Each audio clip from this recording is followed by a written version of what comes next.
Gloire à Dieu ce matin. Alléluia. Bien-aimés, encore une fois, bonjour et bienvenue à ICC. Encore une fois, bonjour et bienvenue à Impact Centre Chrétien. Nous voulons rassurer les personnes qu'on a amenées de force. Dis à ton voisin, tu es la bonne personne au bon endroit et au bon moment. Dis-lui, même si on t'a invité de force, sache que Dieu a une parole pour toi. Alléluia. Si je peux être là devant vous aujourd'hui, c'est parce que une fois ma mère m'a invité de force à l'église.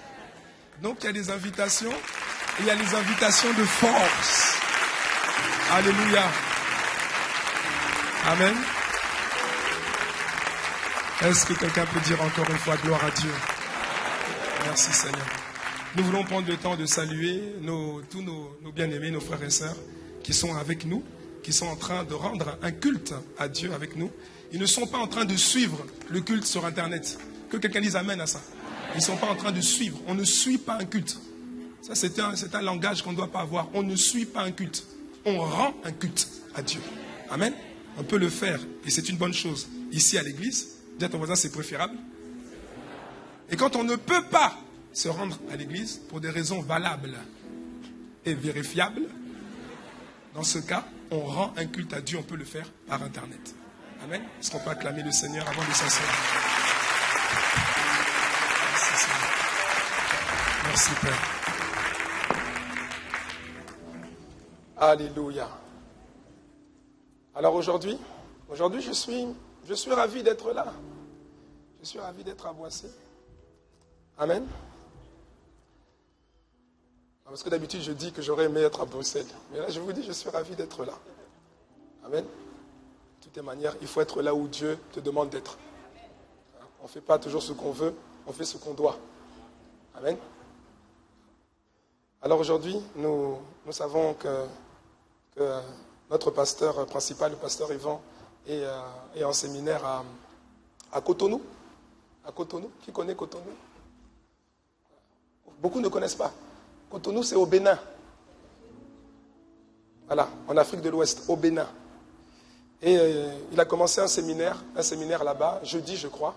Et les premiers échos, je n'ai pas encore vu de photos, mais les premiers échos que j'ai entendus, c'est purement et simplement extraordinaire. Alors je vous dis, c'est purement et simplement extraordinaire.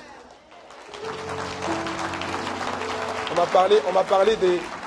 m'a parlé des difficultés qu'ils ont eues pour trouver la salle. Parce qu'ils avaient d'abord réservé une salle et au final, ils n'ont pas pu la voir. Bon, peut-être que le pasteur en parlera lui-même, mais c'était un miracle extraordinaire. Et, enfin, je ne veux pas dire, je préfère le laisser. Mais j'ai entendu ça. Et quand j'ai entendu ça, là, je me suis dit non, nous sommes dans une période de faveur. Amen. C'est un mois de faveur.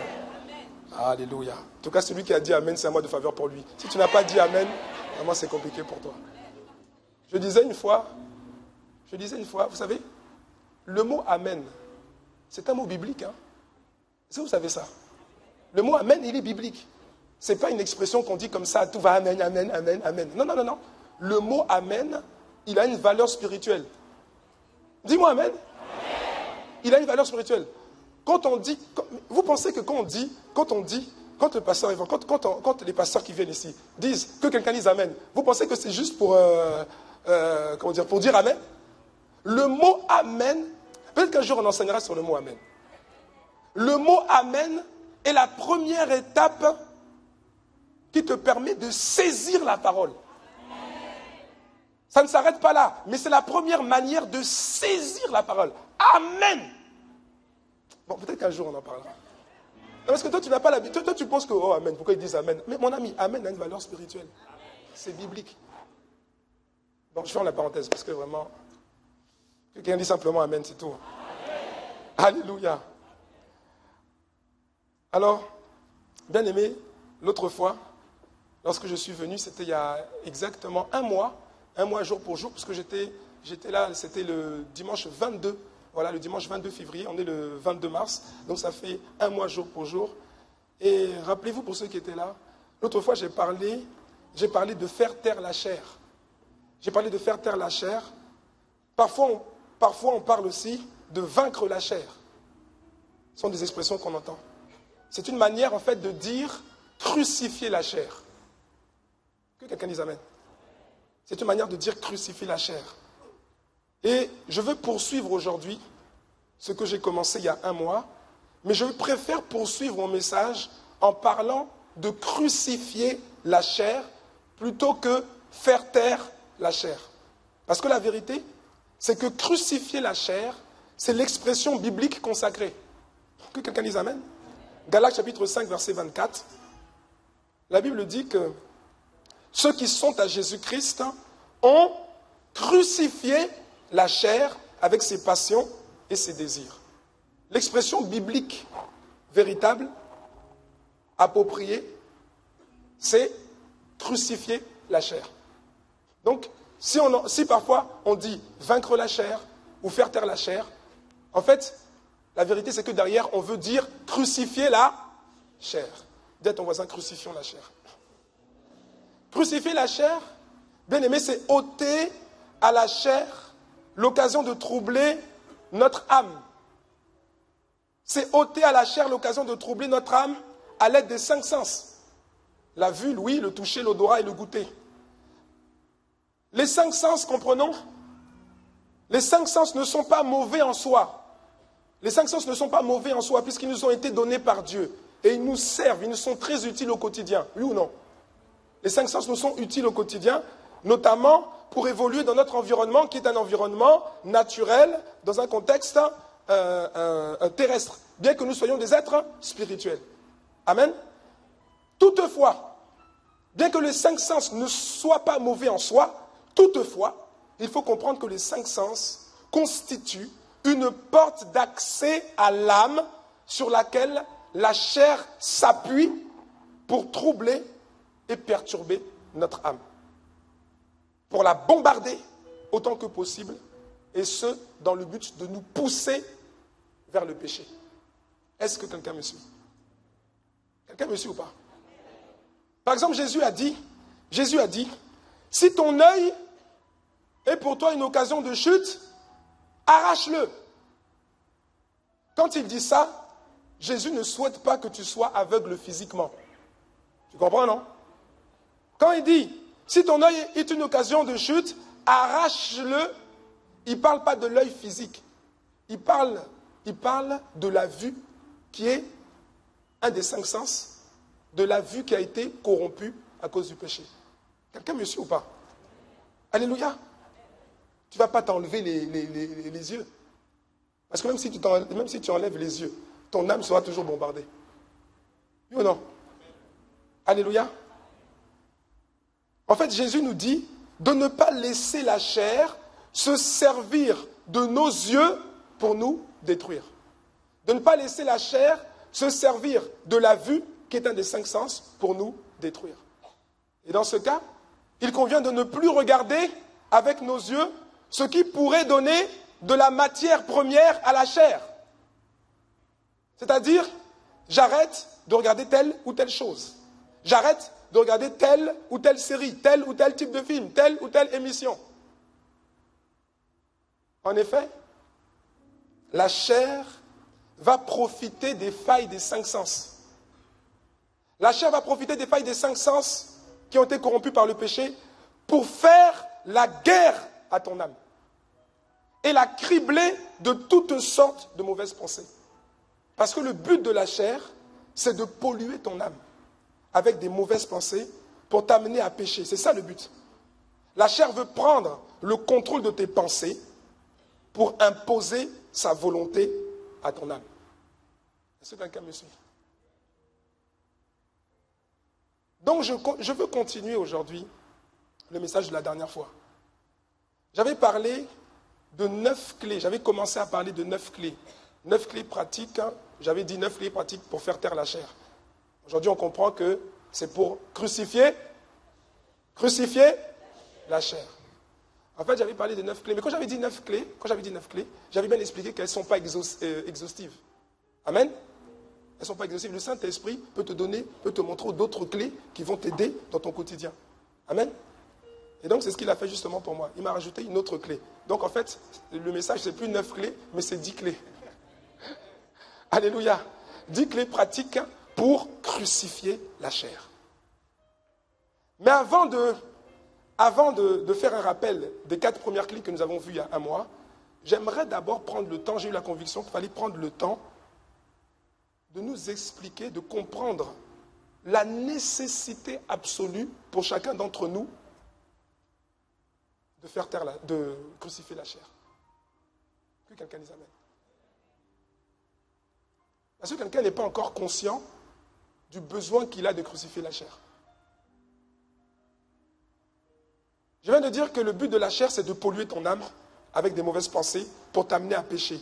La chair veut prendre le contrôle de tes pensées pour imposer sa volonté à ton âme. Dans Éphésiens chapitre 2, verset 3, l'apôtre Paul nous dit, il dit, nous tous aussi, nous étions de leur nombre. Nous tous aussi, nous étions de leur nombre et nous vivions autrefois. Dis à ton voisin, ça c'est autrefois. Dis-lui, c'est le passé. Et nous vivions autrefois selon les convoitises de notre chair, accomplissant les volontés de la chair et de nos pensées. Et nous étions par nature des enfants de colère comme les autres. La chair veut imposer des mauvaises pensées à ton âme pour te pousser à pécher. Et pour t'injecter des mauvaises pensées, la chair va faire la guerre à ton âme. Elle va vraiment faire la guerre à ton âme. C'est ce que la Bible dit dans 1 Pierre chapitre 2 verset 11. On parle de guerre, c'est un mot fort. 1 Pierre chapitre 2 verset 11. Bien-aimés, je vous exhorte, nous dit l'apôtre Pierre, je vous exhorte, comme étrangers et voyageurs sur la terre, à vous abstenir des convoitises charnelles qui font la guerre à l'âme. Les convoitises charnelles, c'est-à-dire les convoitises de la chair. C'est-à-dire la chair s'emploie à faire la guerre à ton âme. La chair, avec l'appui des 5 sens, veut faire la guerre à ton âme. Elle veut la torpiller. Elle veut la bombarder. Elle veut la mitrailler. Elle veut la cribler. Elle veut la prendre en otage.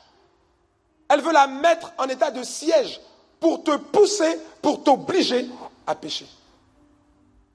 Alors, si tu comprends ça, mon frère, ma soeur, ne laisse plus tes yeux regarder n'importe quoi.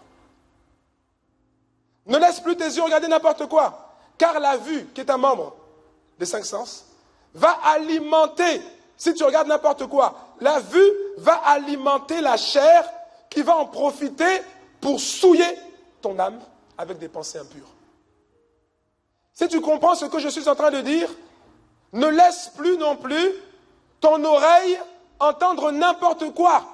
Ne laisse plus ton oreille entendre n'importe quel son. Toutes les musiques ne sont pas inoffensives. Que quelqu'un les amène. Toutes les musiques ne sont pas inoffensives. Ah oui, non mais je peux... Ça fait quoi? Si j'écoute la musique de l'autre, ça fait quoi?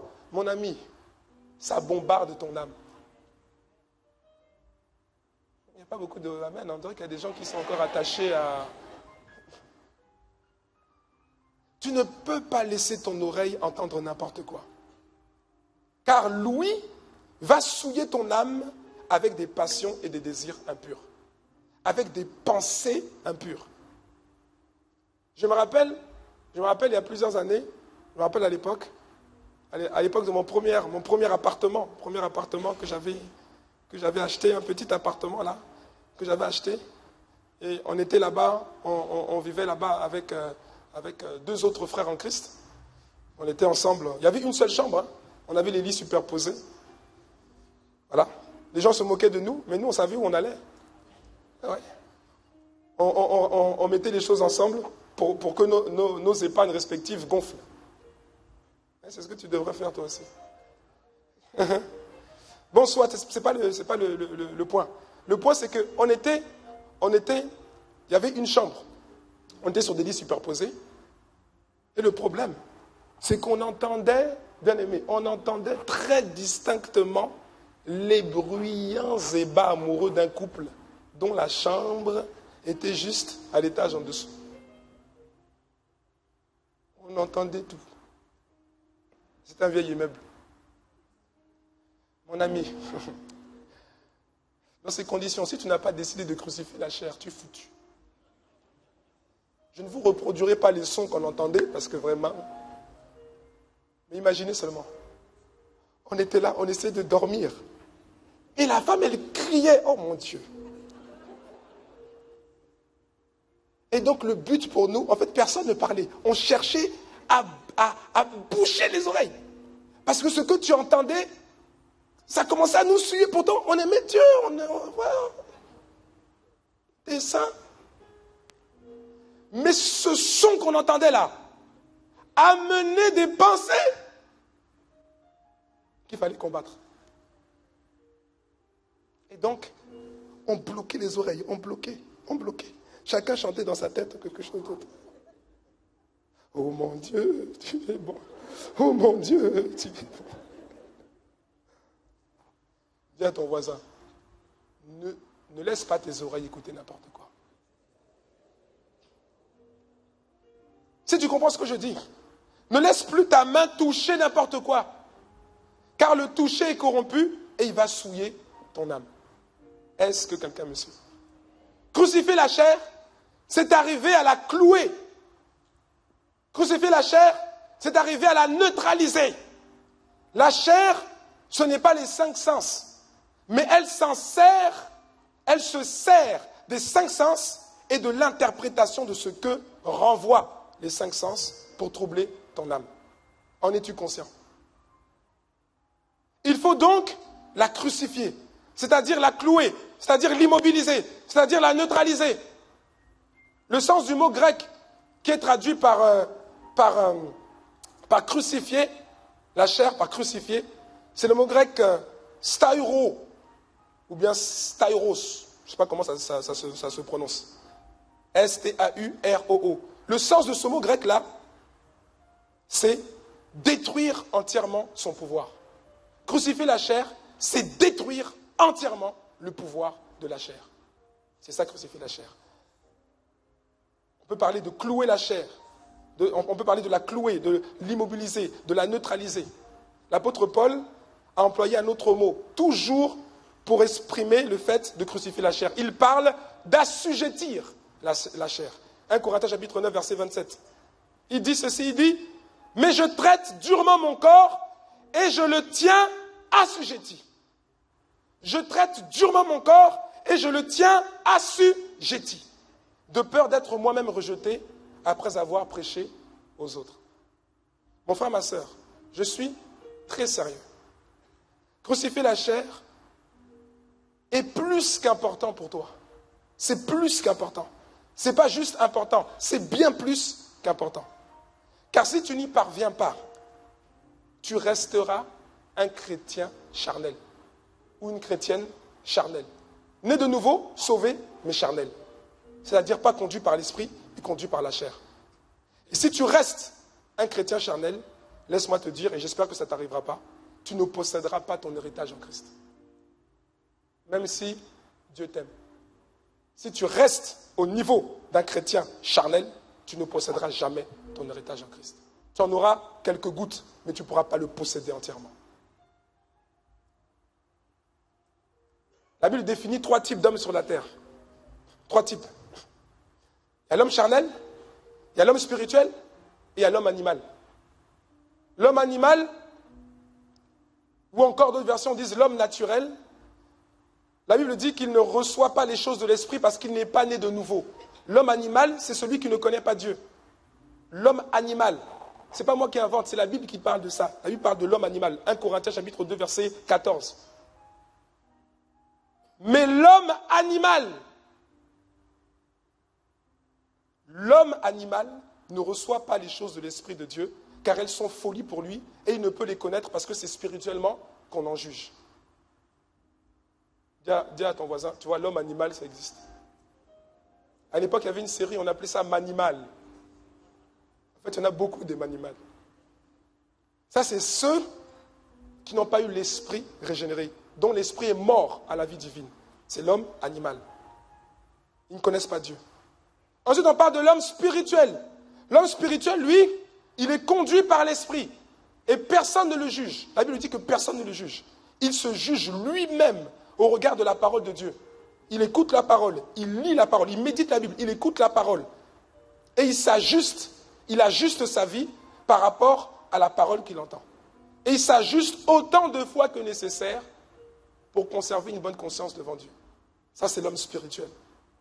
Quand on lui parle, quand il écoute un message, quand il reçoit un message de la part de Dieu, et que ce message expose des choses dans sa vie qu'il doit ajuster, il s'ajuste. Ça, c'est l'homme spirituel. Dis à ton voisin, c'est ça qu'il faut être. 1 Corinthiens chapitre 2, verset 15. L'homme spirituel, au contraire, juge de tout et il n'est lui-même jugé par personne. Personne ne le juge. Personne ne le juge. Pourquoi? Parce que c'est la parole que Dieu a prononcée. Il s'appuie sur cette parole pour se juger lui-même et pour s'auto-ajuster. Ça, c'est l'homme spirituel. Mais l'autre type d'homme, c'est l'homme charnel. L'homme ou la femme charnelle. 1 Corinthiens chapitre 3, verset 1. Pour moi, frères, ce n'est pas comme à des hommes spirituels que j'ai pu vous parler. Il dit frère. L'apôtre Paul dit frère, c'est-à-dire que ce sont des frères en Christ. Ils sont nés de nouveau. Il dit, pour moi frère, ce n'est pas comme à des hommes spirituels que j'ai pu vous parler, mais comme à des hommes charnels, comme à des enfants en Christ. L'homme charnel, il est né de nouveau, certes, il est chrétien, c'est vrai, il est sauvé, c'est vrai, mais il y a un problème. Il n'est pas conduit par l'esprit, il est conduit par la chair. Et il ne peut pas hériter, il ne peut pas prendre possession de son héritage en Christ. Pourquoi? Parce qu'il ne grandit pas. Il reste un épios, un bébé spirituel. Malgré les années qui passent, il reste un épios. Malgré les messages qui passent, il reste un épios. Malgré les séminaires qui passent, les conférences qui passent, avec une puissante parole, il reste un épios. Un homme charnel. Et tant qu'il reste un homme charnel, la Bible dit qu'il reste un enfant, un bébé, un enfant en Christ. Et si tu es un enfant en Christ, un homme charnel, tu ne pourras jamais rentrer, posséder ton héritage. Ce n'est pas possible. Pire, si tu ne cherches pas à crucifier la chair et que tu te laisses entraîner dans son tourbillon, tu es exposé au fait de ne plus avoir de limites dans tes agissements. Est-ce que quelqu'un me suit ou pas? Si tu ne décides pas de crucifier la chair, tu es exposé au fait d'être entraîné dans le tourbillon de la volonté de la chair. Et donc, tu commences à perdre tes repères et tu n'as plus de limites dans tes agissements. Et le risque pour toi, c'est de mourir prématurément. Que quelqu'un dise aïe aïe aïe. Je ne dis pas que ça t'arrivera. Je prie que ça ne t'arrive pas au nom de Jésus. Mais l'apôtre Paul nous parle dans 1 Corinthiens chapitre 5, versets 1 à 5. Il nous alerte par rapport au danger des frères et des sœurs qui ne veulent pas rentrer dans un processus de crucifixion de la chair. Ce passage, à chaque fois que je le lis, ça augmente en moi la crainte de Dieu. Lisons-le ensemble. 1 Corinthiens chapitre 5, versets 1 à 5. Dis à ton voisin, vraiment, crucifie la chair. L'apôtre Paul parle aux Corinthiens, regardez ce qu'il dit. Il dit, on entend dire généralement qu'il y a parmi vous de l'impudicité. Et une impudicité telle qu'elle ne se rencontre pas même chez les païens. L'apôtre Paul est en train de parler à des chrétiens. Il parle à des chrétiens. Mais sauf que ce sont des chrétiens charnels. Il parle à des chrétiens, il leur dit, j'entends dire qu'il y a chez vous de l'impudicité et même un niveau d'impudicité qu'on ne retrouve même pas chez les païens. C'est-à-dire que ceux qui font ça ne sont pas païens. Oui ou non? Puisqu'il dit on ne retrouve pas ça chez les païens. Si c'était les païens qui faisaient ça, c'est-à-dire qu'on ne dirait pas qu'on ne retrouve pas chez les païens. Donc ceux qui font ça, ce sont les chrétiens. Oui ou non? Continuons. Il dit donc, une impudicité qu'elle ne se rencontre pas même chez les païens. C'est au point que l'un de vous a la femme de son père. La Bible ne dit pas, c'est au point que l'un de vous a couché avec la femme de son père, avec sa belle-mère. Non, c'est pire que ça. La Bible dit, c'est au point que l'un de vous a la femme de son père. C'est pas qu'il a couché une fois, il est tombé. Non, il a la femme de son père. C'est-à-dire qu'il est avec elle. Et l'apôtre Paul est outré par ça. Il dit, c'est au point que l'un de vous a la femme de son père. Et vous êtes enflé d'orgueil. Et vous n'avez pas été plus tôt dans l'affliction. Afin que celui qui a commis cet acte fût ôté du milieu de vous. Pour moi, absent de corps, mais présent d'esprit, j'ai déjà jugé comme si j'étais présent, celui qui a commis un tel acte. Au nom du Seigneur Jésus. Regardez ce qu'il dit. Il est en train de prier. Regardez sa prière. Mon frère, ma soeur, ça fait peur. L'apôtre Paul dit, au nom du Seigneur Jésus, vous et mon esprit, étant assemblés avec la puissance de notre Seigneur Jésus, qu'un tel homme soit livré à Satan pour la destruction de la chair, afin que l'esprit soit sauvé au jour du Seigneur Jésus. Est-ce que tu comprends ce qu'il est en train de dire? Il est en train de dire, un cas comme ça, au milieu de vous, un chrétien aussi charnel, parce qu'il parle de la destruction de la chair, c'est la même chose, on parle d'un chrétien charnel. Il dit, quelqu'un qui a de tels agissements au milieu de vous, ce n'est pas une fois, ce n'est pas deux fois, il est dedans. C'est-à-dire qu'il n'a pas l'intention de se repentir. S'il se repent, il demande pardon et il arrête ça, gloire à Dieu. Mais il est en train de dire l'apôtre Paul, un gars comme ça, s'il ne se repent pas, il est préférable qu'il meure. Parce que quand on dit qu'il soit livré à Satan pour la destruction de la chair, ça veut dire qu'il meurt. Il dit, il est préférable que cette personne qui ne veut pas crucifier la chair et qui s'est laissé entraîner par la chair dans un tel tourbillon, il est préférable qu'il meure prématurément pour qu'au moins son esprit soit sauvé. Vous êtes aussi calme qu'au premier culte. J'aime ça. Il y a quelqu'un qui commence à comprendre l'importance de crucifier la chair. Si tu ne décides pas de crucifier la chair, d'abord, tu ne pourras pas posséder ton héritage. Et pire, tu t'exposes à une mort prématurée. Parce que lorsque tu rentres dans le tourbillon de la chair, que tu ne décides pas de crucifier la chair, tu peux arriver au point de la personne dont on parle là. C'est-à-dire qu'il est en train, il ne se rend pas compte. C'est un chrétien charnel qui ne veut absolument pas crucifier la chair. Il ne se rend pas compte qu'il est en train de franchir une ligne ou un point de non-retour. Et donc, la prière de l'apôtre Paul, qui est une prière inspirée, que quelqu'un les amène, il dit il est préférable que quelqu'un comme ça, que son corps soit livré à Satan pour la destruction de la chair. C'est-à-dire, il est préférable qu'il meure prématurément pour qu'au moins son esprit soit sauvé. Ça veut dire, je ne dis pas que ça va t'arriver, je ne dis pas que tu vas mourir prématurément. Je n'essaie pas de te faire peur. J'essaie simplement de te faire prendre conscience de l'importance de décider et de t'engager à crucifier la chair. Est-ce que quelqu'un me suit?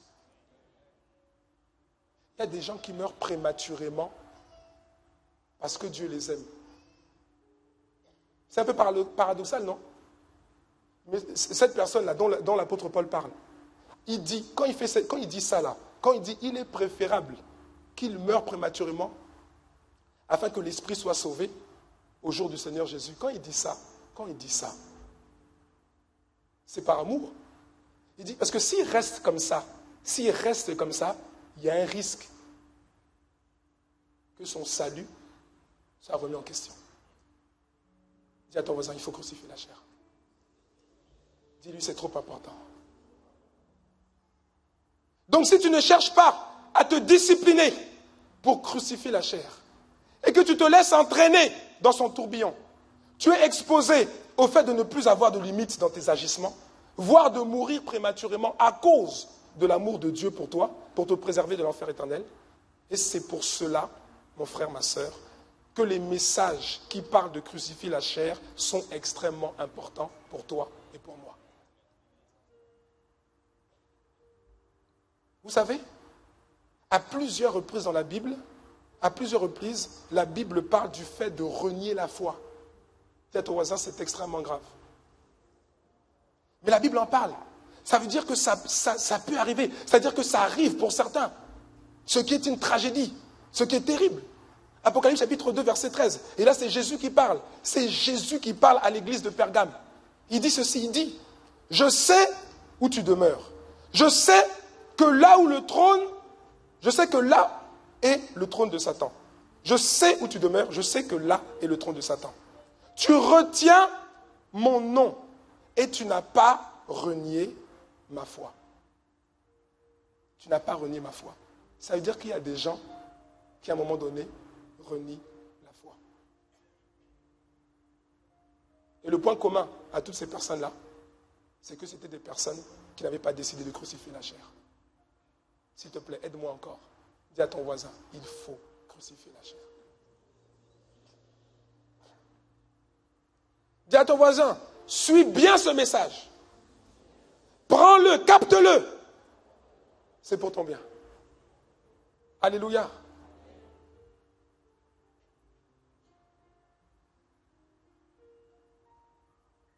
Ne meurs pas prématurément, mon frère, ma soeur. 10 clés pratiques pour crucifier la chair. La fois passée, nous avons vu 4 clés. Je vais faire un rappel. 4 clés. La première clé, qu'est-ce que c'était? Clé numéro 1.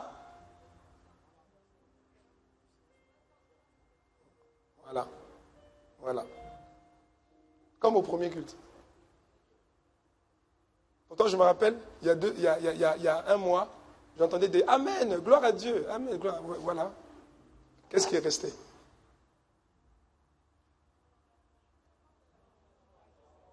Ah, maintenant tu parles. Si ton voisin, mon frère, si ton voisin a répondu là, tu peux bénir Dieu pour sa vie. Et surtout, assieds-toi régulièrement. Quand tu vas à l'église, cherche à être à côté de...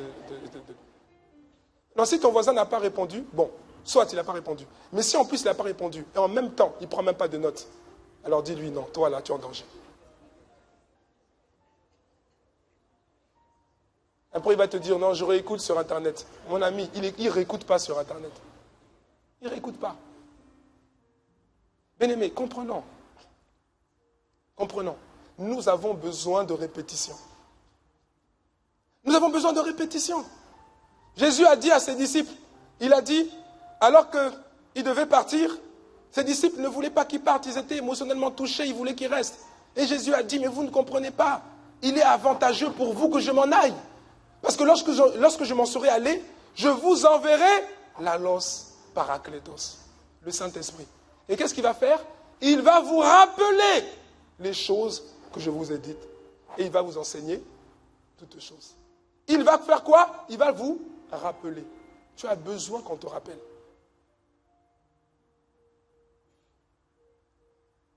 Le Saint-Esprit a été envoyé par Dieu. Et la Bible nous explique que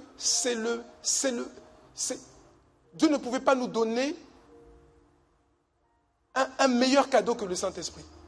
Jésus a dit, si méchants comme vous êtes, vous avez donné de bonnes choses à vos enfants, à plus forte raison. Votre Père qui est dans les cieux ne vous enverra-t-il pas le Saint-Esprit? La meilleure chose, la meilleure présence, la meilleure personne que Dieu pouvait t'envoyer, il te l'a envoyé. C'est le Saint-Esprit. Et Jésus te dit que le Saint-Esprit, quand il vient, qu'est-ce qu'il fait? Il rappelle les paroles que Jésus a données et il nous enseigne toutes choses. Comprends-tu l'importance du rappel? Comprends-tu l'importance de la répétition? Pourquoi ta vie ne change pas?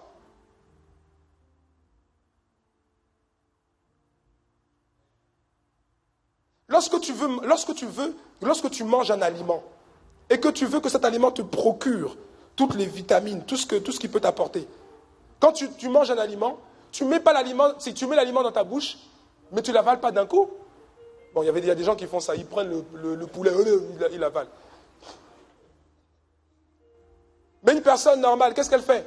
Elle prend l'aliment et qu'est-ce qu'elle fait? Elle mâche. Ça veut dire quoi? Elle revient dessus. Oui ou non? Elle revient. Il y en a même, ils sont experts. Ils balancent la viande côté gauche, côté droit. Ils mâchent bien. Ils mâchent. Quand tu mâches là, tu t'imprègnes de ça. Tu tires la substance. Et ensuite, tu avales. Et c'est ça qui te permet d'être en bonne santé et d'avancer. Oui ou non? C'est la même chose pour la parole. Un message, si tu l'écoutes une fois, tu peux être touché. Mais si tu veux vraiment qu'il transforme ta vie, il faut que tu l'assimiles et que tu le saisisses, tu t'en imprègnes. Comment tu fais? La répétition. Jésus a donné la clé. Le Saint-Esprit, qu'est-ce qu'il va faire? Il va vous rappeler les paroles que je vous ai dites. Je ferme la parenthèse. Clé numéro 1 donc. C'est quoi la première clé dont nous avons parlé? C'est prendre l'engagement d'une bonne conscience devant Dieu. Que quelqu'un dise Amen. Amen. Prendre l'engagement d'une bonne conscience devant Dieu. Tout commence par un engagement. Tout commence par une décision. Crucifier la chair ne se fait jamais par hasard. Ça ne se fait jamais par hasard. C'est d'abord le fruit d'une décision. Je décide de crucifier la chair. Tu ne peux pas crucifier la chair par hasard. Oh, je me lève, aujourd'hui on verra bien si je crucifie la chair ou pas. Non. Tu prends la décision de crucifier la chair. Et tous ceux qui réussissent avec Dieu ont pris cette décision. Et tous ceux qui vont réussir avec Dieu vont prendre cette décision. C'est un engagement. La première clé, c'est prendre l'engagement d'une bonne conscience devant Dieu. L'engagement de crucifier la chair. L'apôtre Paul a dit dans 1 Corinthiens chapitre 9, verset 27, on l'a lu tout à l'heure, on le relit encore. 1 Corinthiens 9, verset 27. Il dit, je traite durement mon corps et je le tiens assujetti de peur d'être moi-même rejeté après avoir prêché aux autres. Donc il est conscient du risque qu'il encourt s'il ne crucifie pas la chair. Il dit, je traite durement mon corps et je le tiens assujetti. Je traite durement la chair, je la tiens assujettie, je la crucifie chaque jour. Parce que si je ne fais pas ça, je risque d'être rejeté. Même si j'ai contribué à sauver des personnes, à les édifier dans la foi. Il était conscient du risque qu'il encourait s'il ne crucifiait pas la chair. Crucifier la chair, ce n'est pas uniquement le lot des nouveaux convertis. Crucifier la chair, ce n'est pas uniquement le lot des personnes qui viennent de donner leur vie au Seigneur. C'est le lot de tout le monde, nous tous. Quel que soit ton titre dans le Seigneur, quelle que soit ton onction, tu dois crucifier la chair. Si l'apôtre Paul, l'apôtre qui a reçu les plus profondes, le plus grand nombre de révélations de la parole de Dieu, si lui-même il dit « je traite durement mon corps et je le tiens assujetti », toi et moi, qui sommes-nous pour ne pas faire au moins la même chose?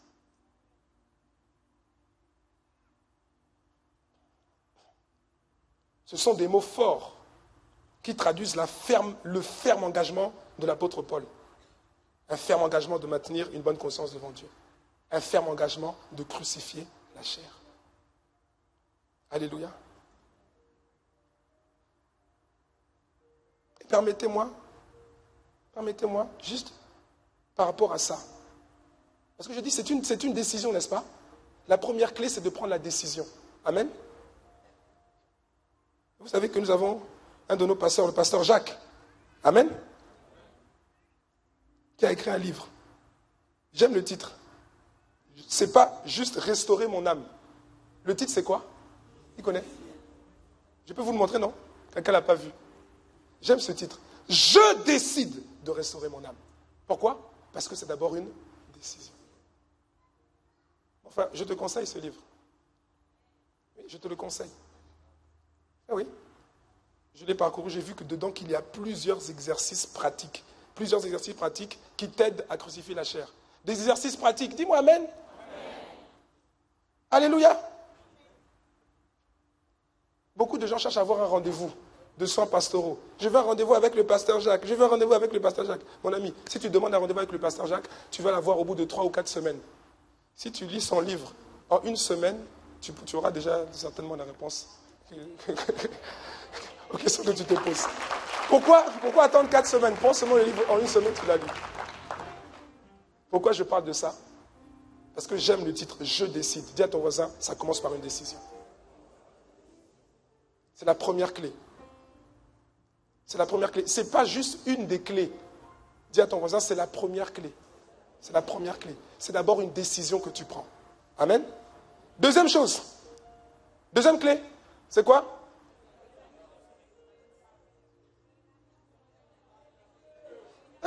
Seigneur. Amen. Non, c'est ça, vous avez raison. Mais ce que je me rends compte, c'est que j'ai l'impression que c'est un peu, excusez-moi, c'est un peu comme à l'école. C'est-à-dire que ceux qui sont devant là, on dirait qu'ils répondent plus. Et que ceux qui sont derrière, ils ne répondent pas. Mon ami, cherche à être un peu devant là. Là, vous savez, je ne sais pas comment dire.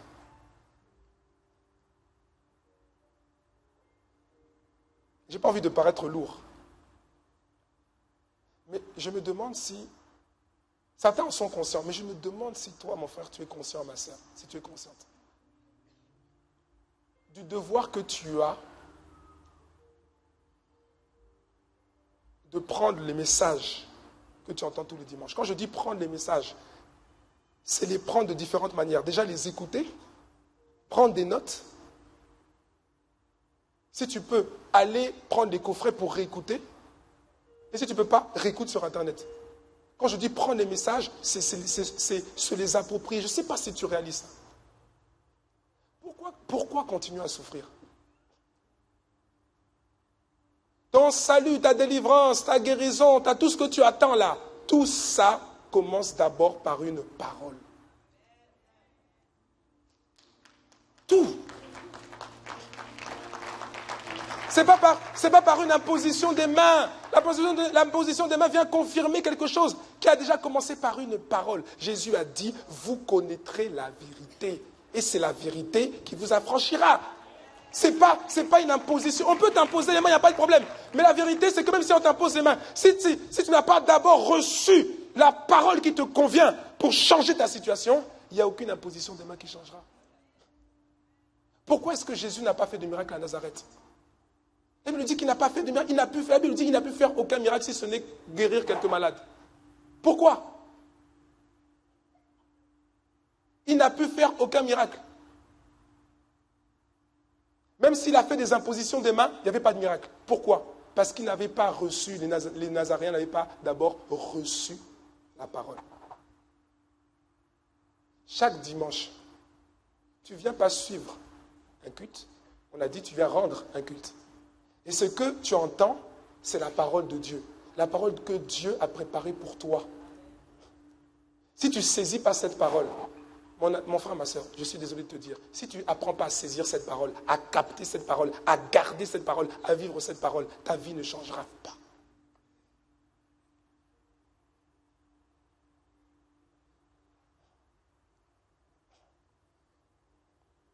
Tu viens, c'est vrai, tu viens à l'heure, tu prends les places, mais tu viens, tu es juste là en train d'écouter. Où sont tes notes? N'avez-vous pas remarqué, excusez-moi pour cette parenthèse, mais n'avez-vous pas remarqué que les disciples, quand vous lisez les épîtres, n'avez-vous pas remarqué que les disciples savaient redonner la parole que Jésus leur avait donnée? Ils savaient reciter les mots que Jésus leur avait donnés. Vous n'avez pas remarqué ça? Est-ce que vous avez remarqué ça? Toi, tu n'es même pas capable. Excuse-moi, pas toi. Ton voisin. Tu n'es même pas capable de redonner une parole. Même la parole de la semaine dernière, avec le pasteur Garambéry. Une puissante parole. Je suis sûr qu'ici, il y a des gens qui ne peuvent même pas dire quel était le thème qu'on a abordé. Les disciples savaient capter la parole. Apprenons à capter la parole. Apprenons à capter. La parole, c'est la vérité. C'est ça. C'est le premier palier qui te permet de changer ta vie. Vous connaîtrez la vérité et la vérité vous affranchira. Et vous serez réellement libre. Je ferme la parenthèse. Deuxième clé. Deuxième clé. Fais une alliance. Fais un pacte avec Dieu. Comme le psalmiste. Il a dit dans Psaume 119, verset 10 à 11, il dit, « Je te cherche de tout mon cœur. Ne me laisse pas m'égarer loin de tes commandements. » Il dit, « Ne me laisse pas m'éloigner, m'égarer loin de tes commandements. Je serre ta parole dans mon cœur afin de ne pas pécher contre toi. » C'est le type d'alliance, c'est le type de pacte, mon frère, ma sœur, que tu devrais faire. Il dit, ne me laisse pas m'égarer loin de toi, loin de tes commandements. Il remet les clés à Dieu. Il dit, ne me laisse pas. C'est-à-dire qu'il donne le pouvoir à Dieu. Il donne le pouvoir au Saint-Esprit. Il dit, ne me laisse pas. C'est-à-dire qu'il reconnaît que moi-même, là, si je ne te donne pas les clés, je risque de franchir les lignes de non-retour. Alors prends le contrôle. Prends le contrôle. Quelqu'un doit apprendre à faire ça. Quelqu'un doit utiliser cette deuxième clé. Fais une alliance, fais un pacte avec Dieu. Dis Seigneur. Ce type de choses-là, ce type de tentation, à chaque fois je succombe. J'en ai assez. Aujourd'hui, officiellement, je te donne les clés. Je te donne les clés. C'est-à-dire que si tu me vois franchir la ligne, ferme, bloque-moi, ferme, je te laisse le contrôle. Lorsque tu as accepté Jésus-Christ comme Seigneur et Sauveur, ta vie n'était pas en phase par rapport à la parole de Dieu. Et plus tu écoutais la parole, et plus tu as commencé à mettre de l'ordre dans ta vie. Oui ou non? Oui ou non? Dis-moi oui, quand même, ça me rassure que tu dises oui. Tu as commencé à mettre de l'ordre. N'as-tu pas remarqué que lorsque tu mettais de l'ordre, il y a des choses que tu as découvertes, tu ne savais pas que c'était le péché. Et quand tu as compris que c'était le péché, qu'est-ce que tu as fait? Aussitôt tu as arrêté. Oui ou non? Oui ou non? Il y a plusieurs domaines, plusieurs choses. Aussitôt tu as arrêté. Tu dis, ah ça c'est le... Ah je ne savais pas, j'arrête. Tout de suite tu as arrêté. Mais n'as-tu pas remarqué qu'il y a d'autres domaines, d'autres choses, tu voulais aussi arrêter tout de suite comme le reste, mais tu n'y arrivais pas? Tu n'as pas su le faire aussi facilement? Oui ou non? Oui ou non? C'est dans ce genre de choses-là que tu dois faire un pacte avec Dieu. Dans les choses délicates, devant les tentations, devant lesquelles tu tombes souvent là, c'est là que tu dois t'arrêter et tu dois dire, Seigneur, je veux crucifier la chair. C'est la première clé. C'est ma décision. Maintenant, je te donne le pouvoir. Ça là, ne me laisse plus. Je te donne les clés. Quand je te donne les clés, ça veut dire que je te donne toute latitude, toute longitude, toute profondeur et toute hauteur pour faire ce que tu veux pour m'empêcher de faire ça. Si tu dois me clouer au lit, cloue-moi au lit.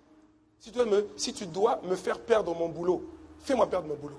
Si tu dois me mettre, c'est-à-dire que je dois dormir sous un pont, fais-moi dormir sous un pont. Discipline-moi pour que je ne fasse pas ça.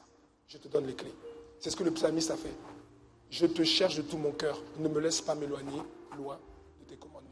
Il donne le contrôle à Dieu. C'est une alliance. Clé numéro 3. Troisième clé. C'est quoi la troisième clé? Amen. Non, là tu peux acclamer le Seigneur. La troisième clé, c'est quoi? Fais comme si on te voyait, même si personne ne te voit. Agis toujours comme si quelqu'un te voyait. Et quand je dis quelqu'un, je ne parle pas d'un païen. Hein. Parce que si un voleur te voit voler, ça ne te fera rien. Tu sais que lui-même, c'est un voleur. Et tu vois qu'il est là, il te voit. Et puis toi, tu veux voler. Ça ne te fera rien. Quand je dis « fais comme si quelqu'un te voit », c'est fait comme si un frère ou une sœur de l'église te voyait. C'est une clé puissante. C'est une clé puissante. Parce que la vérité, c'est quoi? C'est qu'il y a des choses. Il y a des choses. Tu ne les aurais pas faites si tu savais qu'un frère ou une sœur de l'église te voyait. Oui ou non? Dis la vérité, que l'esprit de mensonge soit chassé au nom de Jésus. Dis la vérité. Est-ce qu'il n'y a pas des choses? Est-ce qu'il n'y a pas même des paroles? Quand je dis des choses, ça peut être des actes, ça peut être aussi des paroles.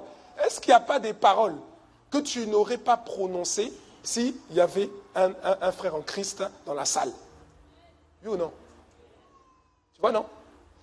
Ça veut dire quoi? Ça veut dire que tu es capable de t'auto-discipliner. Tu es capable de fermer ta bouche si quelqu'un est là. Vous me suivez ou pas? C'est que, ah tiens, ça c'est quelqu'un de l'église, ça. Ah, ça c'est une des hôtesses d'accueil. Ah non, là il y a des choses que je ne peux pas dire. Il y a des choses que je peux dire, d'autres choses que je ne peux pas dire. Tu t'auto-disciplines parce que tu sais qu'il y a quelqu'un qui peut te voir. C'est une clé puissante. Acte chapitre 24, verset 16. Acte chapitre 24, verset 16. C'est pourquoi je m'efforce d'avoir constamment, dis avec moi constamment. C'est constamment, c'est-à-dire c'est tout le temps. C'est pas juste quand je ne suis pas avec les frères et sœurs. Non, c'est tout le temps. Je m'efforce d'avoir constamment une conscience sans reproche devant Dieu et devant les hommes. Amen. Fais comme s'il y avait toujours quelqu'un qui te regarde. Même si personne ne te regarde. Et je vous disais la dernière fois, bon, voilà, moi je ne suis pas quelqu'un de connu en tant que tel. Bon, on me connaît à ICC, mais je ne suis pas quelqu'un de mondialement connu, même nationalement connu. Alléluia. Vous voyez, non? Mais en fait, j'ai appris, j'utilise cette clé depuis longtemps. Oui, non? Quand la tentation est là, tu veux faire quelque chose ou dire quelque chose, tu te dis, mais est-ce que je dirais ça? Moi, c'est comme ça que je fais. Je fais souvent comme ça. Est-ce que je dirais ça si le pasteur Yvan était là? Est-ce que je ferais ça si mon frère le pasteur Mira était là? Ah non, je n'aurais pas fait, donc je ne fais pas. Quelqu'un me suit? Est-ce que je ferais ça s'il y avait un frère ou une sœur de l'église qui me voyait? Non, je m'autodiscipline. Amen? Je m'autodiscipline. Et heureusement, je vous disais la dernière fois que même si je ne suis pas quelqu'un de mondialement connu, on me reconnaît quand même. Dans le train, je suis assis dans le train tranquillement, dans mon Thalys, entre Bruxelles et Paris. Et puis quelqu'un passe, bonjour pasteur. Hein? Ah, on se connaît? Est-ce que je n'ai pas l'impression qu'on se connaît? Si, je vous vois sur Internet. Ah bon? Ah, God bless you. Et puis quand il part, je me dis, ah, mais heureusement que j'ai payé mon billet. Parce que quand le contrôleur est passé, si le frère là m'avait vu en palabre avec les contrôleurs, donc voilà, on te déplace, on te met la boule au ticket, je dis, ah non, je veux dire, ah! On me reconnaît à la sortie du train, dans la gare, à la sortie de la gare. Je vous ai dit à l'aéroport, on me reconnaît dans l'avion, au bureau. Une fois, c'était il y a 2 ou 3 ans. Je sors à l'étage. Je travaille au 6e étage. Je sors de l'ascenseur le matin. Comme ça. Et puis, il y a un jeune homme qui est là, assis, parce que devant l'ascenseur, il y a une sorte de mini cafétéria avec les machines à boissons et tout ça. Et puis quelqu'un me regarde, je sors comme ça, il me regarde. Moi je veux passer, il me regarde. Et puis après il vient maintenant, je dis, hey, mais qu'est-ce qu'il y a? Il dit, vous êtes le pasteur Christian Saboukoulou du CC? Il dit, ah. Il y en a même à mon étage. Et mon ami, j'étais déjà autodiscipliné, mais ça a augmenté mon autodiscipline. Alléluia. Ça a augmenté mon autodiscipline. Et vous savez quoi, pour terminer avec cette clé-là, vous savez quoi, quand je suis venu le 22 février, je vous ai partagé ça, non? Le 22. La semaine qui a suivi, le mardi, j'étais au travail. Le mardi qui a suivi, j'étais au travail, j'étais parti déjeuner. Je vais au réfectoire, dans la cantine d'entreprise, un restaurant d'entreprise. Je vais là-bas, et je prends le plateau, je commence à me servir. Et là, je vois une femme qui me regarde.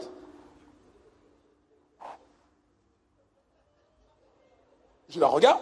Elle s'approche maintenant. Je dis, oh, ça c'est quoi encore? Elle me dit, bonjour pasteur. Je dis, ah, On se connaît? Je suis dit, c'est Boissy. J'étais là dimanche. Ah! Donc je lui ai dit, tu vois ce que je disais?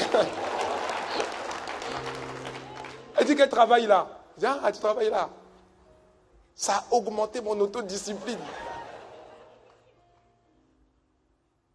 Je dis, bon, God bless you. Je me retourne, je prends mon plateau pour aller prendre le dessert. Et là, un homme me regarde. À même pas 2 minutes d'intervalle. Un homme me regarde. Je le regarde. Il s'approche, il dit, bonjour pasteur. Je dis, hey. On se connaît. Je suis dit, c'est Boissy. Hier, j'étais au culte et j'ai écouté votre message. Je lui ai dit, tu vois? J'ai dit, God bless you. J'ai dit, en tout cas, quand je suis au boulot, je suis comme si j'étais à l'église. C'est-à-dire que chaque fait et geste, chaque parole, pensée, regard, ce sont des regards, des pensées autodisciplinées. Parce que je fais comme si quelqu'un me regarde, sachant qu'en plus, quelqu'un peut me voir. Il y a quelques jours, pareil, je vais pour déjeuner. Je suis d'abord resté en bas avec 2 collègues. 2 collègues qui étaient là, on était en train de discuter. Et quelqu'un arrive. Un homme, il arrive. Et qu'est-ce qu'il fait? Il salue mon premier collègue, il salue mon deuxième collègue. Et quand je le regarde, je ne le connaissais pas, cette personne. Et quand je le regarde les saluer, je sens qu'ils sont surpris même de le saluer. Comme s'ils ne le connaissaient pas. Ça m'a surpris. Donc il salue le premier, il salue le deuxième, et il me salue. Donc je le salue. Et puis après, il me dit, bonjour pasteur Savukoulou. Il dit, Donc on s'est décalé un peu. Il dit, oui, je suis DCC Boissy. Il dit, tu travailles là? Oui, je travaille là. Il y a au moins 4. Ici, je ne sais pas où vous êtes là. Il y en a au moins 4. Alléluia. Je t'assure, mon frère, tu veux crucifier la chair. Tu as compris, ma soeur, l'importance de crucifier la chair, n'est-ce pas? Tu as compris l'importance. Utilise les clés. Ça, c'est une clé. Je vous dis, les clés là, je parle de 10 clés. Elles ne sont pas exhaustives, il y en a peut-être d'autres. Le Seigneur va peut-être en montrer d'autres. Mais celle que je vous communique là, elle marche. Elle vous aide à crucifier la chair. 4e clé. 4e clé, c'est quoi? Amen. Ne te place pas dans des contextes propices à ta chute. Fuis certains contextes. Ne te crois pas plus fort que ce que tu es. Fuis certains contextes. Et on l'avait dit autrement en disant, n'entre plus haut, ne va plus au village. Marc chapitre 8, versets 22 à 26. Ils se rendirent à Bethsaïda et on amena vers Jésus un aveugle qu'on le pria de toucher. Il prit l'aveugle par la main et le conduisit hors du village. Puis, lui mit de la salive sur les yeux, lui imposa les mains et lui demanda s'il voyait quelque chose. Il regarda et dit, j'aperçois des hommes, mais j'en vois comme des arbres et qui marchent. Jésus lui mit de nouveau les mains sur les yeux, et quand l'aveugle regarda fixement, il fut guéri et vit tout distinctement. Alors Jésus le renvoya dans sa maison en disant, n'entre pas au... Dis à ton voisin, n'entre pas au village. C'est la 4e clé. Il y a des contextes, il y a des environnements dans lesquels tu ne dois plus aller. Il y a des choses devant lesquelles tu ne dois plus être exposé. C'est ce qu'on appelle le village. Bon, il faut toujours expliquer. Mon frère, ma soeur, si tu dois rendre visite à quelqu'un au village, je parle du village, je ne dis pas qu'il ne faut pas aller. Il y a toujours des gens un peu déséquilibrés. Là.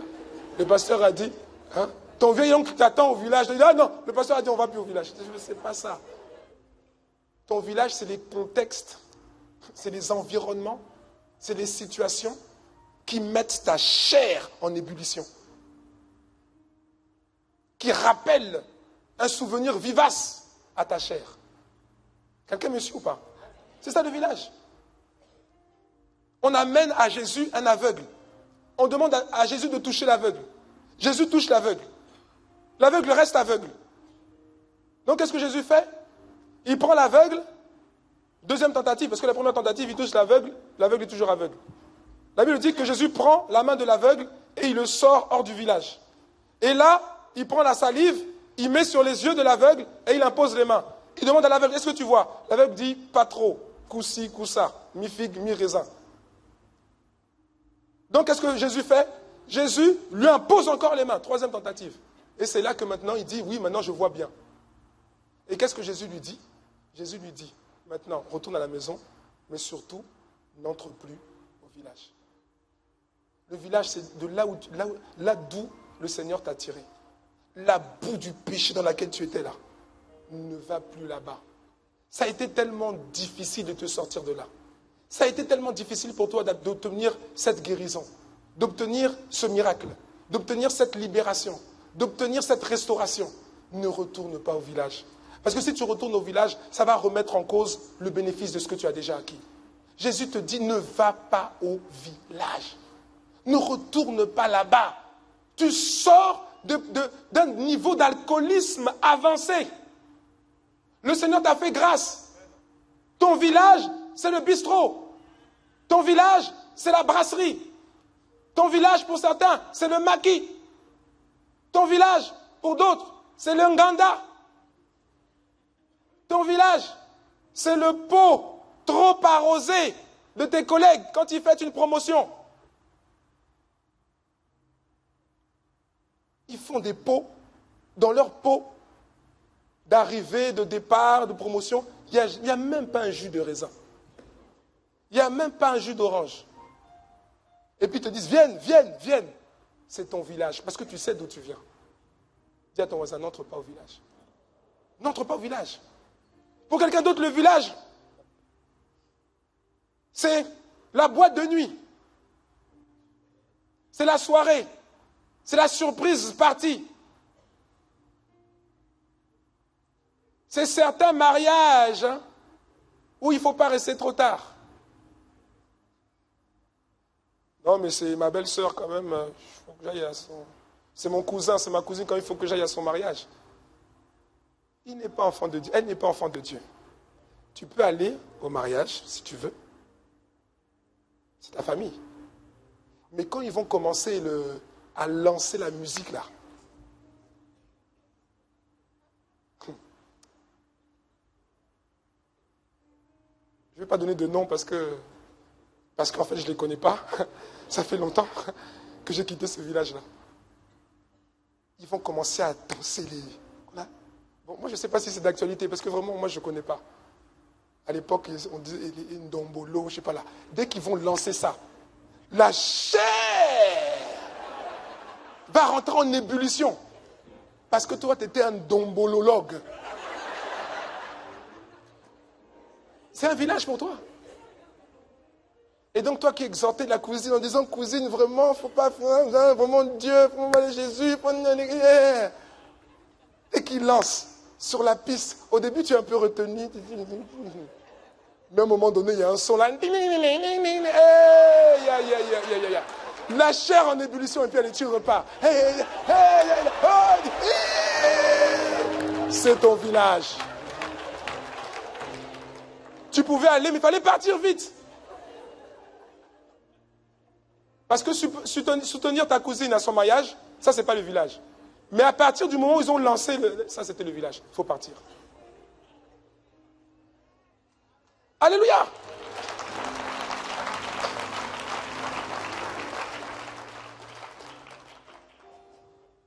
Pour quelqu'un, le village, c'est regarder des scènes érotiques dans une pub ou dans un film ou dans une série.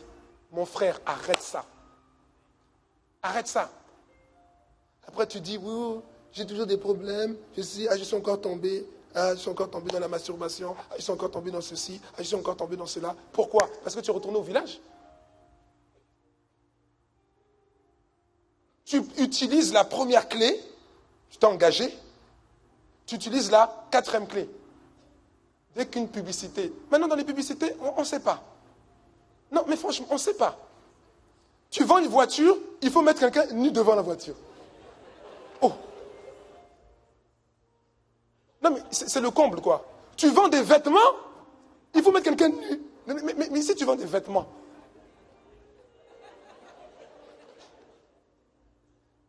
Mon frère, utilise la quatrième clé. Ça, c'est ton village. Je parle à quelqu'un. Ça, c'est ton village. Si tu veux t'en sortir avec ces pensées-là qui te tourmentent là, avec ces choses compliquées, arrête ça. Dès que ça passe, change de chaîne. Si tu ne veux pas changer de chaîne, fais comme si tu vas aller aux toilettes. Moi, je vais aux toilettes. En tout cas, quitte le village. Alléluia. Cinquième clé. On avance quand même, non? Bon, c'était un bon rappel quand même, parce que vu le nombre de personnes qui ne savaient pas répondre, tu avais déjà oublié les 4 clés. Or, tu dois crucifier là. Dis à ton voisin, utilise les clés. Tu peux toutes les utiliser. Elles fonctionnent, mon frère. Cinquième clé. Bon, ça, au premier culte, ils n'ont pas eu. Cinquième clé. Elle consiste à comprendre le cheminement vers une action pécheresse. La cinquième clé consiste à savoir identifier, à comprendre la procédure, le chemin ou encore le cheminement qui te conduit à un acte de péché. Est-ce que quelqu'un me suit? Comprendre le processus qui te conduit à pécher. Parce que si tu sais identifier ce processus, les différentes étapes de ce processus, tu sauras identifier quand tu t'y trouves. Et quand tu t'y trouveras, tu feras évacuation. Que quelqu'un dise amen. Jacques, chapitre 1, verset 13 à 15. Jacques, chapitre 1, verset 13 à 15.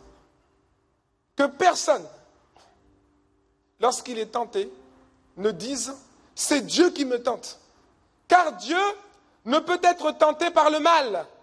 Et il ne tente lui-même personne. Verset 14. Mais, dis à ton voisin, mais. Ah, est-ce qu'il y a un mais? Non, parce que parfois il y a des gens qui disent non, Dieu m'a tenté. Ce n'est pas Dieu qui t'a tenté. Dis-moi amen. La Bible est claire. Hein?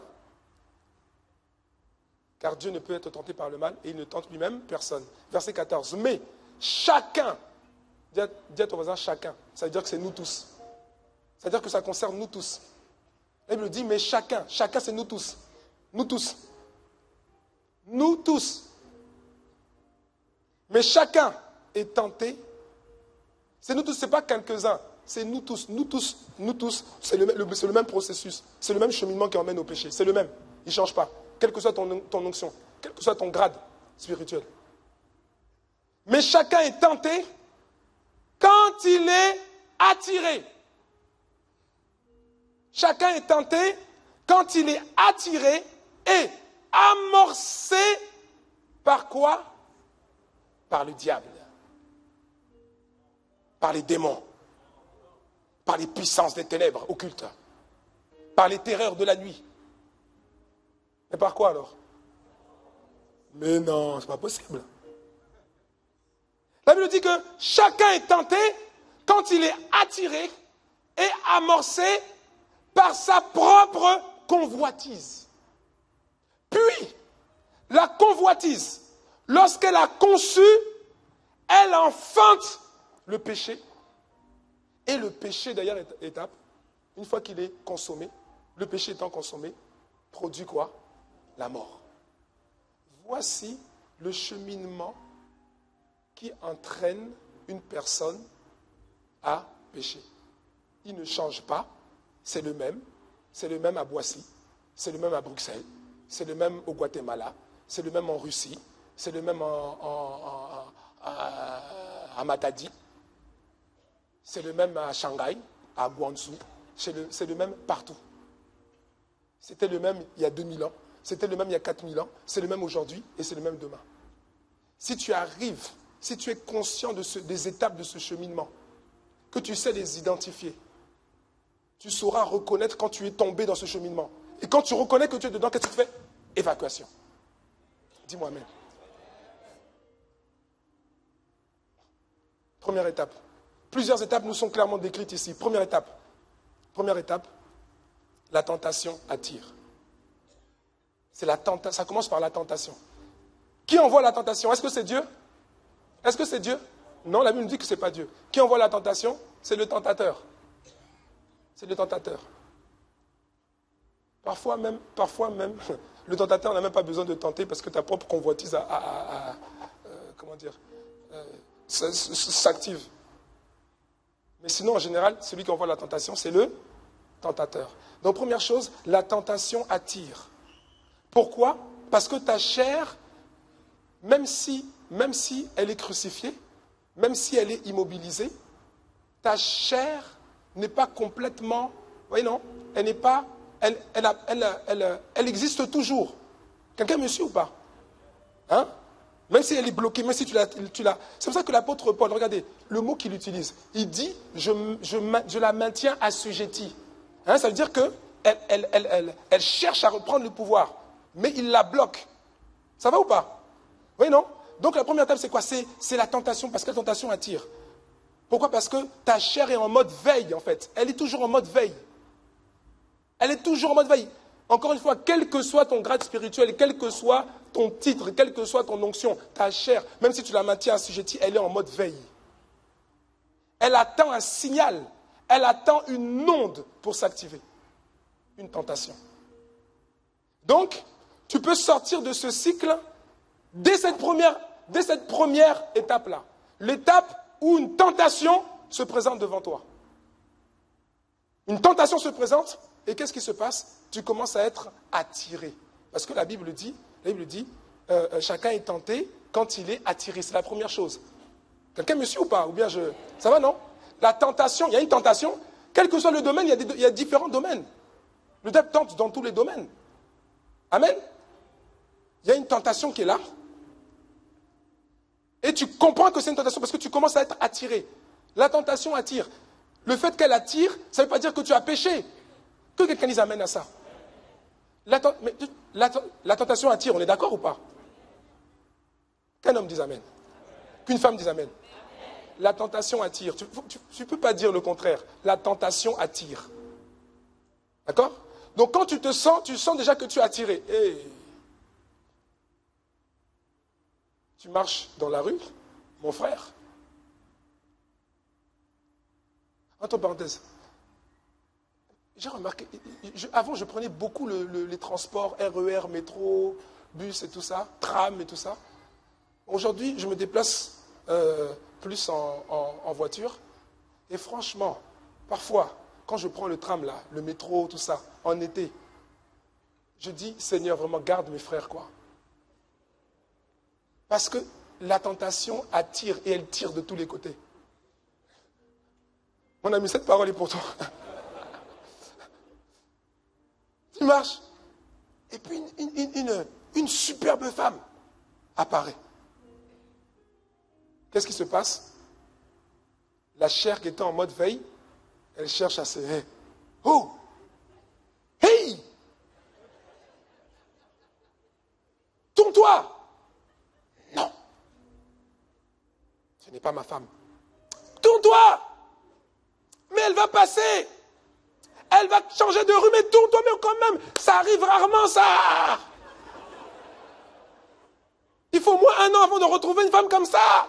Tourne-toi, tu loupes. Je ne loupe rien, je ne louperai pas ma destinée. Mais tourne-toi, ça, tu comprends, non? Là, tu es dans l'amorçage, pas l'amorçage, tu es attiré. Quelqu'un me suit? Première étape. Ça, là, tu sens que là, tu es dans le processus, tu es dans le cheminement. Qu'est-ce que tu fais? Tu résistes, tu sors. Non, tu sors du cheminement. La chair va dire, tourne-toi quand même, mais regarde quand même. On ne te demande pas de toucher, juste regarder. Hein, mon frère, tu comprends ce que je dis? Hein, tu es sensible à ce que je dis? Hein? Qui t'a dit de toucher? Je ne dis même pas, je dis seulement regarder. Et si tu regardes, les 5 sens vont capter. Tu vas te tourner, tu vas regarder le dos. Les 5 sens, là la chair va capter l'image, l'injecter dans ton âme pendant plusieurs jours. Et tu vas être... Ah non, ça c'est la première étape, c'est attirer. Après la Bible dit, mais chacun est tenté quand il est attiré et amorcé. Amorcé, que quelqu'un dise aïe aïe aïe. Parce que d'abord il y a être attiré. Hein? Vas-y, tourne-toi quand même là. Non, tourne-toi quand même là. Ah, bon. Au début, tu hésites. Mais quand tu te tournes là, c'est que tu es déjà amorcé. Quelqu'un me suit ou pas? Tu as déjà franchi la deuxième étape. Parce que la tentation amorce. Elle amorce quoi? La Bible dit, elle amorce ta propre convoitise. C'est-à-dire quoi? Elle amorce ta chair. Elle active ta chair. La chair était en veille. Elle voit un signal, elle veut se lever. Là, tu es encore au mode attiré. Tu vas plus loin, tu la laisses amorcer. C'est-à-dire que tu lui donnes l'occasion d'aller plus loin. Tu commences à te retourner. Là, la chair est amorcée. Quelqu'un me suit ou pas? Elle amorce ta chair. La tentation amorce ta chair. Ta propre convoitise. Elle met en éveil maintenant ta chair. Elle ravive ta chair. Et tu commences à avoir des pensées ou des sensations, des sentiments que tu avais à l'époque. Quelqu'un me suit ou pas? C'est la deuxième phase. Quand tu reconnais cette phase-là, mon frère, ma soeur, sors! Sors! Tu es en train de te retourner. Tu es en train de te retourner. Sors! Non! Parce que sinon, tu fais quoi? Tu amorces. Tu amorces.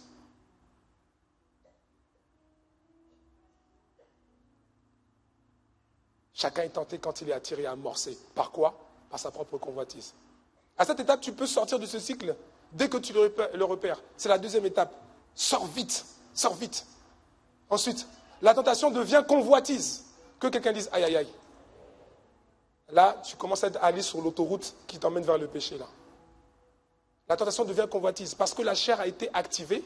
Elle a pris de la force grâce à la tentation, grâce au fait que tu t'es laissé attirer et amorcer. Donc, elle a pris de la force. Tu vois, non?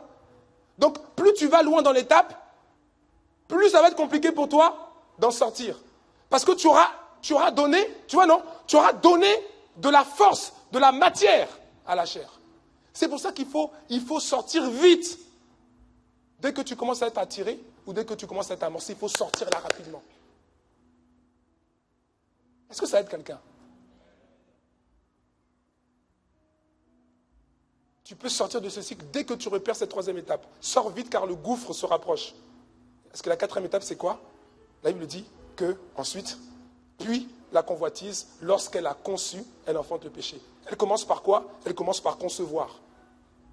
La convoitise va concevoir. Et là, mon frère, ma soeur, comprends une chose. Là, c'est plus la tentation. Hein. On a laissé la tentation loin. C'est ta propre convoitise qui a pris le relais maintenant. La tentation qui était extérieure, tu as pris le relais, ta propre convoitise a pris le relais maintenant. Et c'est ta propre convoitise qui va maintenant concevoir le péché. Ce n'est pas la tentation, c'est ta propre convoitise qui aura été animée, la chair qui aura été rallumée, qui va maintenant concevoir le péché. Concevoir. Dans concevoir, il y a le fait de voir. Tu commences par t'imaginer. Tu commences par accepter. Tu n'as pas encore péché, mais tu commences par accepter le péché. Tu commences à accepter la possibilité de pécher. C'est la quatrième étape, extrêmement dangereuse. Tu commences à accepter l'option de pécher. Finalement, si je trompais ma femme, est-ce que c'est vraiment grave? Finalement, si je trompe mon mari, qui le saura? Tu n'es plus au niveau d'être attiré, d'être amorcé. Là maintenant, la convoitise est en train de concevoir un plan que tu vas maintenant exécuter dans l'étape d'après. Quelqu'un voit le cheminement? Tu dois être conscient. Quand tu repères ça, là vraiment c'est ta dernière chance. Quand tu commences à concevoir, là, tu commences à avoir des pensées à concevoir. Ah mais tiens, je pourrais louer une chambre d'hôtel, hein, pas trop loin un peu loin d'où j'habite, comme ça personne ne me connaît. Bon, pas à Boissy, parce qu'à Boissy, là-bas, il y a toujours DSP le soir, on peut me voir. Et tu commences à te dire, bon, voilà, mais peut-être que je pourrais faire ça. Oui, voilà. Et puis, ce serait son lendemain, pourquoi pas? Tu es où? Tu es quatrième étape, où tu es en train de concevoir le péché. À ce niveau-là, tu es en grand danger. Ne reste pas là, ne va pas plus loin. Sors vite, parce qu'à l'étape suivante, tu franchiras la ligne. Parce que l'étape suivante, c'est quoi? La Bible dit, puis la convoitise, lorsqu'elle a conçu, ensuite, elle enfante le péché. Elle conçoit d'abord le péché, et après, qu'est-ce qu'elle fait? Elle enfante le péché maintenant. Elle sort le péché maintenant. Elle enfante le péché. C'est-à-dire, elle donne naissance au péché. Là, c'est lorsque tu es prêt à pécher. Tu es prêt. C'est-à-dire que là, plus rien ne peut t'arrêter. Plus rien ne peut t'arrêter. Il faut juste une occasion, une opportunité. Plus rien ne peut t'arrêter. Ta décision est prise. Quand tu as enfanté le péché, ce n'est pas juste concevoir. Enfanter, c'est que tu as conçu et que ta décision est prise. Tu es maintenant prêt à pécher maintenant. Il suffit que quelqu'un te branche dans la rue, qu'un homme te branche dans la rue, tu pars. Parce que tu es à la 5e étape. Là, c'est lorsque tu es prêt à pécher. Plus rien ne peut t'arrêter. Ta décision est prise. Tu t'es convaincu toi-même.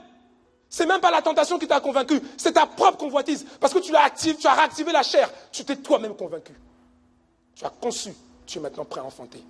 6e étape, la Bible dit, et le péché étant consommé, il produit la mort. 6e étape, tu consommes le péché. Là, tu tombes, tu es dedans. Tu voles, tu mens, tu couches, tu frappes, tu bats ta femme. Tu as péché. Et qu'est-ce que ça entraîne? Ça entraîne la mort. La mort, c'est pas la mort, c'est pas nécessairement la mort physique. C'est la mort de tes relations. Tu as trompé ton mari. Tu as trompé ta femme. Tu pensais que c'était anodin. Tu viens de faire rentrer le péché. Le péché entraîne la mort dans ton couple. Là où il y avait la connivence, plus de connivence. Le péché entraîne la mort dans la vie de tes enfants. Ils ne croient plus au mariage. Ils ne te font plus confiance. La mort de la confiance. Le péché a toujours ses conséquences. La mort. Voilà le cycle. Réétudie-le, revois-le, afin de bien le discerner quand il se présente. Et quand il se présente, tu repères la première étape. Sors. Si tu n'as pas fait attention, tu n'étais pas vigilant, tu n'as pas repéré la première étape, et tu es maintenant dans la deuxième, dans la troisième. Dès que tu repères, mais là je suis en train de faire quoi là? Je suis en train de concevoir. Oh, sors. Est-ce que quelqu'un me suit? Vous êtes calme? J'aime ça. Et je vais m'arrêter là pour aujourd'hui. Est-ce que quelqu'un a reçu quelque chose? C'est la 5e clé. La 5e clé. Merci Seigneur. Est-ce que nous pouvons incliner la tête ensemble?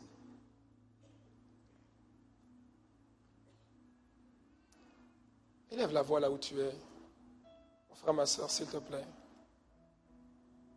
Si tu peux te tenir debout, alors tiens-toi debout quelques instants. Si tu peux te tenir debout. C'est vrai, le temps est un peu avancé, mais j'aimerais qu'on fasse rapidement une prière. J'aimerais t'inviter à la faire avec tes propres mots, sincèrement, avec tes propres mots. Ne t'occupe pas de ton voisin, ne t'occupe pas de ta voisine. Là, c'est crucifier la chair dont il est question. C'est de ton avenir dont il est question, c'est de ta destinée dont il est question. Baisse la tête, s'il te plaît, ne sois pas distrait en regardant les autres. Ne regarde pas les autres. Là, ça te concerne toi. Baisse la tête, ferme les yeux. Et prends maintenant la première clé. Prends la première clé. Ouvre la bouche, prends la première clé. Dis, Seigneur, je prends l'engagement solennel aujourd'hui. Je prends l'engagement solennel de crucifier la chair. Je décide de crucifier la chair. Crucifier la chair, ce n'est pas le fruit du hasard. Ça ne viendra pas par hasard. C'est un choix d'abord. Seigneur, aide-moi. Je prends cet engagement. Je prends cet engagement d'une bonne conscience devant toi. Maintenant, prends la deuxième clé. Tu connais les domaines dans ta vie devant lesquels tu as toujours du mal. Tu tombes toujours. Fais une alliance maintenant avec le Seigneur. Fais une alliance. Profite de ce moment. Fais une alliance. Ne t'occupe pas de ton voisin. Ton voisin ne peut pas t'aider. Fais une alliance. Parle. Je ne te demande pas de crier, mais parle. Ouvre la bouche. Si tu ne veux pas que ton voisin t'entende, c'est pas grave. Tu n'es pas obligé de parler fort, mais parle quand même. Parle, fais une alliance avec Dieu. Donne le pouvoir au Saint-Esprit. Dis, Seigneur, je te donne les clés. Ne me laisse pas m'éloigner loin de tes commandements. Ne me laisse pas commettre un tel péché. Je ne veux plus. Alors je te donne les clés. Je te donne toute longitude, toute latitude, toute profondeur, toute hauteur. Fais ce que tu dois faire pour m'empêcher de commettre un tel péché. Je veux faire une alliance avec toi. Je veux faire un pacte avec toi. Maintenant, mon frère, ma soeur, prends la troisième clé. Prends la troisième clé. Accepte de faire comme si quelqu'un te voyait, même si personne ne te voit. Accepte de faire comme si quelqu'un te voyait constamment. Là où tu vas, là où tu travailles, à la maison, à l'église, là où personne ne peut te voir. Fais comme si quelqu'un te voyait. C'est une clé qui va t'aider à t'autodiscipliner. Prends la quatrième clé maintenant. Accepte de ne plus retourner au village. Dis-le, ouvre la bouche. Dis aujourd'hui, je renonce au village. Dis-le, ouvre la bouche. Dis au nom de Jésus, je renonce au village. Ces villages, là où on m'a tiré, là où le Seigneur m'a tiré de cette boue-là, je ne veux plus y aller. Parce qu'à chaque fois que j'y vais, je tombe. Je ne veux plus y aller. Renonce au village. Et prends la 5e clé. Prends la 5e clé. Décide de comprendre, de revenir sur ce cheminement-là, en 6 étapes, afin de bien maîtriser ce cheminement dans Jacques chapitre 1, verset 13 à 15. Parce que si tu le maîtrises, tu sauras aussi l'identifier quand il va s'activer dans ta vie. Et quand tu l'auras identifié, tu pourras prendre la poudre d'escampette. Tu pourras faire une évacuation radicale pour t'en sortir. Seigneur, merci. Merci. Merci pour ton peuple. Tu veux nous aider à crucifier la chair. Seigneur, tu as entendu la prière de tes enfants, de ton peuple. Ils veulent aller de l'avant, ils veulent s'en sortir. Ils veulent posséder leur héritage. Ils ne veulent pas mourir prématurément. Alors Père, s'il te plaît, étends ta main et accède, réponds, exauce leur prière et leur engagement. C'est notre sincère prière, Seigneur. Fais-le, s'il te plaît, au nom de Jésus. Amen.